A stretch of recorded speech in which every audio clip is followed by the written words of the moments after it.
2023 2024 கல்வியாண்டின் 11ஆம் வகுப்பு பொதுத் தேர்வில் நாம் எதிர்பார்க்கப்படுகின்ற வினாக்களாக கோட்டை என்னும் சொல் திராவிட மொழிகளில் எவ்வாறு எடுத்தாளப்பட்டுள்ளது?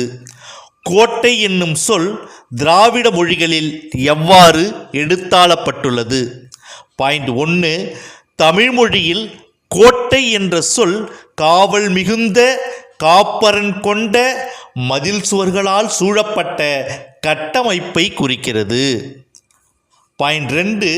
தமிழ் மொழியிலே கோட்டை கோடு என்று அழைக்கப்படுகிறது. மலையாள மொழியிலே கோட்டை கோடு என்று அழைக்கப்படுகிறது. கன்னட மொழியிலே கோட்டை கோண்டே என அழைக்கப்படுகிறது. தெலுங்கு மொழியிலே கோட்டை என்று